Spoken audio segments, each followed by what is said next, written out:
मैं हूं निकिता और आप देख रही हैं सत्यहिंदी.com। चलिए एक नजर डालते हैं अब तक की सुर्खियों पर। संसद का मानसून सत्र कल 20 जुलाई गुरुवार से शुरू हो रहा है। वहीं इससे एक दिन पहले यानी आज बुधवार को मोदी सरकार ने सर्वदलीय बैठक बुलाई है। खबरों के मुताबिक ये बैठक सत्र से संबंधित कई मुद्दों पर विचार विमर्श करने और इसे सुचारू रूप से चलाने को लेकर सभी दलों के साथ चर्चा करने के लिए बुलाई गई है। आपको बता दें कि सत्र शुरू होने से पहले सर्वदलीय बैठक की परंपरा रही है, जिसमें सरकार के वरिष्ठ मंत्री हिस्सा लेते हैं और विभिन्न दलों द्वारा बैठक में अपने मुद्दे रखे जाते हैं। खबरों के मुताबिक ऐसी एक बैठक राज्यसभा के सभापति जगदीप धनखड़ ने मंगलवार को भी बुलाई थी, लेकिन कई दलों के नेताओं की गैर मौजूदगी के चलते बैठक टालनी पड़ी, क्योंकि कल 18 जुलाई मंगलवार को जहां विपक्षी दलों के नेता बेंगलुरु में हुई महाबैठक में मौजूद थे, तो वहीं एनडीए के दलों की ऐसी ही एक बैठक दिल्ली में चल रही थी। आपको बता दें कि मानसून सत्र में हंगामा होने की भी पूरी संभावना है, क्योंकि कांग्रेस और दूसरी पार्टियां मणिपुर के मुद्दे पर मोदी सरकार को घेरने की तैयारी कर रही हैं। यही नहीं, इसके अलावा अडानी का मुद्दा, केंद्रीय जांच एजेंसी के गलत इस्तेमाल और महंगाई का मुद्दा भी संसद के मानसून सत्र में छाया रह सकता है। गौरतलब है कि संसद के पिछले सत्र का भी ज्यादातर हिस्सा हंगामे की भेंट चढ़ गया था।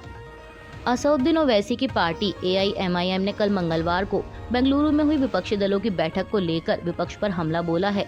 पार्टी के राष्ट्रीय प्रवक्ता वारिस पठान ने कहा कि उन्होंने हमें नहीं बुलाया, उनके लिए हम राजनीतिक अछूत हैं। पठान ने कहा कि उस बैठक में नीतीश कुमार, उद्धव ठाकरे और महबूबा मुफ्ती भी शामिल हैं, जो कभी बीजेपी के साथ सरकार में रहे हैं। ये सब अचानक से सेक्युलर हो गए। उन्होंने आगे कहा कि वहाँ केजरीवाल जी हैं, जिन्होंने गुजरात के चुनाव में गालियां दे देकर कांग्रेस को हरवा दिया और अब जाकर उनके साथ बैठ गए हैं, वे भी सेक्युलर हो गए हैं। AIMIM प्रवक्ता ने विपक्षी दलों पर उनकी पार्टी को अलग थलग रखने का आरोप लगाते हुए कहा कि उनका कहना है कि हमें संविधान को बचाना है, लोकतंत्र को बचाना है और बीजेपी को हराना है, तो हमारा भी मेन मुद्दा यही है कि किसी भी तरह बीजेपी को हराएं और 2024 में फिर से नरेंद्र मोदी प्रधानमंत्री ना बने। आप हमको नजरअंदाज कैसे कर सकते हैं। वारिस पठान ने आगे कहा कि प्रफुल्ल पटेल साहब पहली बैठक में आपके साथ आए और अब बीजेपी के साथ चले, अब मंत्री बनने वाले हैं, वो आपको नहीं दिखता। और एक शख्स जो संविधान को बचाने की बात कर रहा है, यूनिफॉर्म सिविल कोड के खिलाफ लड़ रहा है, आप इस तरह से उन्हें कैसे इग्नोर कर सकते हैं। AIMIM नेता ने आरोप लगाया कि विपक्षी दलों को मुसलमानों का वोट तो चाहिए, लेकिन मुसलमानों का प्रतिनिधित्व नहीं चाहिए। हमें सब बीजेपी की बी टीम बोलते हैं। कुछ दिन पहले सबने महाराष्ट्र में देख लिया कि असल में बीजेपी की बी टीम कौन है। एनसीपी अब एनडीए के साथ रहेगी या विपक्षी गठबंधन इंडिया का दामन थामेगी? इस सवाल के जवाब में एनसीपी के बागी नेता प्रफुल्ल पटेल ने एनडीए की बैठक में शामिल होने के बाद मंगलवार को कहा कि मैं और अजीत पवार आज एनडीए की बैठक में अन्य राजनीतिक दलों के साथ मौजूद थे। एनसीपी एनडीए का अभिन्न अंग है और भविष्य में एनसीपी एनडीए के साथ काम करेगी। पटेल ने कहा कि एनडीए की 25वीं वर्षगांठ के अवसर पर 38 राजनीतिक दल मौजूद थे। हमारी ओर से अजीत पवार ने बैठक में अपने विचार रखे। आपको बता दें कि बीते 2 जुलाई को एनसीपी नेता अजीत पवार समेत पार्टी के 9 विधायक बगावत कर महाराष्ट्र की शिंदे सरकार में शामिल हो गए थे।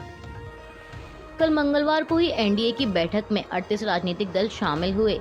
इस दौरान बैठक को संबोधित करते हुए प्रधानमंत्री नरेंद्र मोदी ने विपक्षी गठबंधन पर जमकर हमला बोला। उन्होंने कहा कि ये साथ तो आ सकते हैं, पास नहीं आ सकते।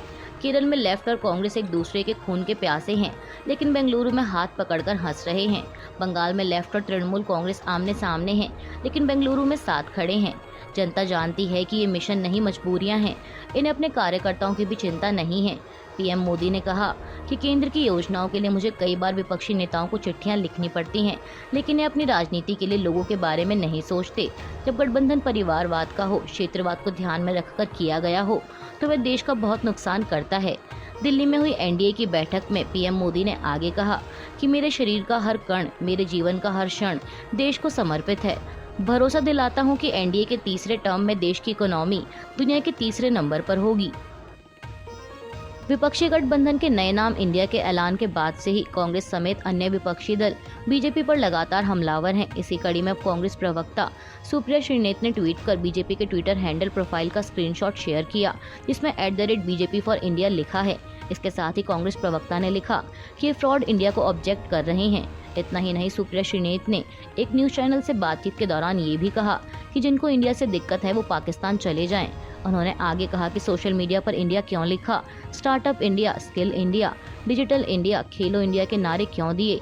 वहीं कांग्रेस सांसद मनीष तिवारी ने हेमंत बिस्वा शर्मा के इंडिया की जगह भारत लिखने पर कटाक्ष करते हुए कहा कि क्या यह भारत के साथ निर्णायक संघर्ष है। विपक्षी दलों के गठबंधन का नाम इंडिया रखे जाने के बाद असम के मुख्यमंत्री हेमंत बिस्वा शर्मा ने अपने ट्विटर बायो से इंडिया हटाकर भारत कर लिया। उनका कहना है कि अंग्रेजों ने हमारे देश का नाम इंडिया रखा था। दरअसल 2024 लोकसभा चुनाव में बीजेपी के खिलाफ एकजुट हो रहे विपक्ष ने कल मंगलवार को बेंगलुरु में हुई बैठक के दौरान इंडिया के नाम से गठबंधन बनाने का ऐलान किया है, जिसकी फुल फॉर्म है Indian national development inclusive alliance. बता दें, इसका ऐलान कांग्रेस अध्यक्ष मल्लिकार्जुन खड़गे ने किया। वहीं इसके बाद असम के मुख्यमंत्री हेमंत बिस्वा शर्मा ने अपने बायो से इंडिया बदलकर भारत कर दिया और ट्वीट कर लिखा कि हमारा संघर्ष इंडिया और भारत के इर्द गिर्द केंद्रित है। अंग्रेजों ने हमारे देश का नाम इंडिया रखा। हमें खुद को अपनी वैश्विक विरासतों से मुक्त करने की कोशिश करनी चाहिए। हमारे पूर्वज भारत के लिए लड़े और हम भारत के लिए काम करते रहेंगे। जम्मू कश्मीर में एक बार फिर आतंकियों ने गैर कश्मीरी मजदूरों को अपना निशाना बनाया है। मीडिया रिपोर्ट के मुताबिक आतंकियों ने अनंतनाग में 2 भारी मजदूरों पर फायरिंग की, जिसमें दोनों मजदूर घायल हो गए। दोनों को अस्पताल ले जाया गया, जहां उनकी हालत स्थिर है। पुलिस अधिकारी ने बताया कि आतंकियों के तलाशी अभियान के लिए इलाके की घेराबंदी कर दी गई है और दोनों घायल मजदूर महाराष्ट्र के रहने वाले हैं। आपको बता दें कि इस साल कश्मीर में गैर स्थानीय लोगों और अल्पसंख्यकों पर यह चौथा हमला है। वहीं इससे पहले 13 जुलाई को दक्षिण कश्मीर के शोपियां जिले के गगरान गांव में आतंकवादियों ने 3 प्रवासी मजदूरों को गोली मारकर घायल कर दिया था।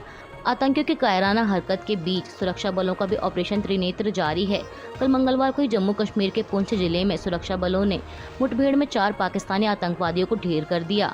अधिकारियों ने बताया कि मारे गए आतंकवादियों के शव के पास भारी मात्रा में हथियार और गोला बारूद मिले हैं।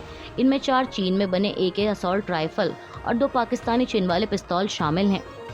अभी के लिए बस इतना ही। बाकी की खबरों के लिए जुड़े रहिए सत्यहिंदी.com के साथ।